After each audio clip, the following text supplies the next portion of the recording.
Ya Habibi ya Muhammad. Datanya dari hamba Allah di Probolinggo. Pertanyaannya Ustaz, akhir-akhir ini Ustaz sedang ramai masalah tentang Ustaz Abdul Somad yang ditahan masuk salah satu negara. Banyak komentar yang pro dan kontra. Afan, jika boleh saya ingin mendengar bagaimana pendapat tentang antum Ustaz. Pertama, Ustaz Abdul Somad, akhina, saudara kita, dan orang-orang termasuk tokoh dai yang banyak memberi manfaat kepada umat, menjelaskan tentang ahli sunnah wal jamaah, dan beliau juga cinta kepada guru-guru kita, terutama Habib Umar. Beliau salah satu juga santri dari Syekh Ali Jum'ah. Artinya orang yang banyak memberi manfaat, dan kita terima kasih kepada beliau. Kita mendoakan beliau selalu dalam lindungan Allah Subhanahu wa taala, dan para dai-dai kita yang lain, mereka adalah orang-orang yang berjasa ya. Untuk saya mengatakan mereka berjasa kepada saya. Siapapun yang memberikan manfaat kepada agama Allah ini, dia berjasa kepada saya. Demikian guru kita mengajari hal itu. Tentang beliau tidak boleh masuk ke Singapura, ya, saya dengar. Saya lihat Singapura negara yang ada aturannya sendiri. Seperti yang kita dengar dari dubesnya, saya juga pernah mendengar itu. Singapura, Indonesia, siapapun negara manapun berhak memperbolehkan siapapun yang masuk dan tidak memperbolehkan siapapun yang masuk dengan alasan yang dia mau sebutkan atau alasan tidak mau dia sebutkan. Semua seperti rumah saya, rumah Anda, berhak siapa yang saya bolehkan masuk, siapa yang tidak saya bolehkan masuk. Alasannya kalau mau saya jelaskan, kalau nggak mau saya jelaskan, tidak ada masalah, gitu lah. Yang pertama, artinya itu hak negara setempat. Kita tidak bisa untuk mengatur negara orang. Yang kedua, tidak boleh masuk ke negara, masih banyak. Ardullah wasi'ah, bumi Allah luas. Nggak ada masalah. Mau jalan-jalan di tempat lain masih banyak. Mau dakwah tempat lain masih banyak. Umat Nabi bukan hanya di Singapura, umat Nabi di seluruh dunia ini. Artinya kalau saya nggak ada masalah, gitu lah. Nggak ada masalah. Tentang alasan yang disampaikan Ustaz Abdul Somad, katanya gini, katanya gitu, itu mau diklarifikasikan. Kalau itu tuduhan tidak benar, silahkan dijelaskan. Mau diterima penjelasannya, monggo. Nggak mau, nggak ada masalah. Saya ingat tentang Sulh Hudaybiyah. Nabi SAW dan para sahabatnya mau masuk kota Mekah dari kota Madinah, tidak untuk berperang. Beliau mau tawaf di Ka'bah, hanya mau umrah, mau tawaf di Ka'bah. Dilarang masuk oleh orang kafir Quraisy dengan banyak macam alasan, disuruh kembali pulang. Nabi datang bukan untuk perang. Dan Nabi waktu itu kuat. Kalau mau maksa masuk, dia bisa kemungkinan menang. Sayyidina Umar ibn Khattab waktu itu ingin Nabi itu maksa untuk masuk. Ayo kita perang. Nabi nggak boleh, nggak mau. Nggak boleh masuk sekarang, nggak apa-apa. Padahal Mekah tempat kelahiran Nabi SAW. Dan beliau Rasulullah SAW. Tapi beliau memakai siasat dakwah.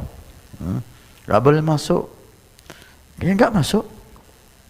Perjanjian masuknya tahun berikutnya dengan perjanjian. Semua perjanjiannya, zahirnya merugikan Nabi, menguntungkan orang kafir. Nabi menerima. Maka sahabat heran.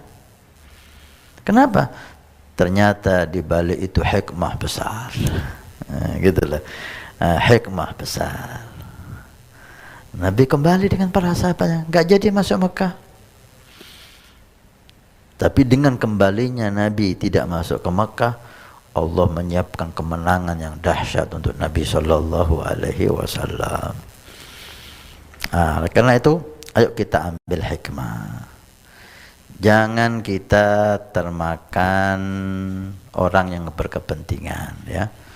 Sering kita beri masukan, alhamdulillah saya nggak ada kepentingan. Maka saya ajak, jangan kita mau termakan ada orang-orang yang berkepentingan.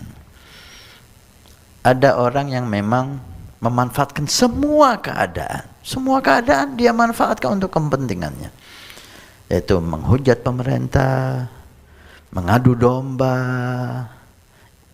Mereka ingin pemerintah ini jelek karena mereka ingin jadi pemerintah, mereka ingin jadi penguasa. Maka dia jadikan penguasa sekarang ini gimana caranya supaya jelek. Segala cara, segala kejadian, termasuk kejadian ini saya dengar udah mulai dimanfaatkan oleh oknum-oknum politik untuk menghujat pemerintah. Pemerintah nggak tegas, pemerintah nggak bantu masyarakatnya, pemerintah takut, pemerintah ini, pemerintah itu. Nah, ini masalah ini dia manfaatkan. Jangan kita terbawa. Mereka ada kepentingan. Jangan kita mau dimanfaatkan sebagai alat kepentingan mereka. Dan mereka nanti yang menikmati, kita ditinggal. Atau kepentingan orang yang memang benci dengan cara dakwah Ustaz Abdul Somad, sehingga dikecamlah. Ini salah satu bukti bahwa dakwahnya itu enggak rahmah, bahwa dakwahnya itu keras, bahwa ini bahwa ini itu dan seterusnya. Bahkan ada yang mengatakan teroris lah. Jangan Anda termakan, ya. Jangan Anda ikut-ikutan. Dia memang oknum yang selalu mencari kesalahan tokoh-tokoh kita. Itulah. Sikapi dengan dewasa. Sikapi. Gak boleh masuk sekarang, gak apa-apa. Ini mungkin hikmahnya kita ambil. Ustaz Abdul Somad bukan salah satu-satunya ustaz di Indonesia yang bisa dakwah di Singapura. Ini membangunkan semangat kita, ustaz-ustaz yang lain, untuk bisa masuk ke Singapura yang diterima untuk dakwah di sana. Bahwa di sana banyak saudara-saudara kita yang ingin mendengar dakwah kita. Ustaz Abdul Somad nggak boleh, ribuan ustaz-ustaz yang lain bisa masuk. Ini kita ambil hikmah gitu loh. Kita jadi orang cerdas. Ini takdir Allah Subhanahu wa taala. Ambil hikmah. Ya. Untuk kalau saya jadi Ustaz Abdul Somad enggak ada masalah.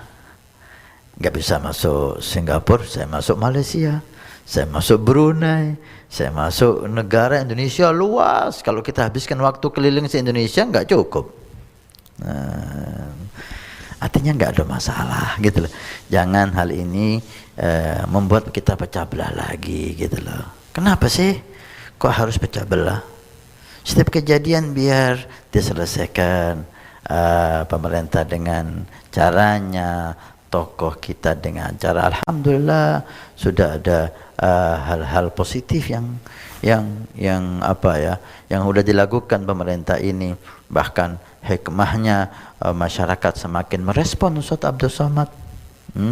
Saya dengar setelah itu dia ke Madura disambut oleh guru-guru kita, tokoh-tokoh kita, semakin merespon orang-orang dengar. Ada hikmah untuk Ustaz Abdul Somad. Semakin dia dilarang masuk ke Singapura, namanya semakin di masyarakat kita semakin harum, walaupun ada orang-orang yang memang sengaja untuk menghujat dan seterusnya. Artinya hendaknya kita mensikapinya dengan hikmah, ya. Jangan terbawa arus ke barat, jangan terbawa arus ke timur, ya. Ambil hikmah, ambil hikmah. Dan Anda jangan mau diajak untuk hal-hal yang negatif. Sibukkan diri Anda memperbaiki diri, sibukkan memperbaiki keluarga, memperbaiki orang-orang sekitar kita.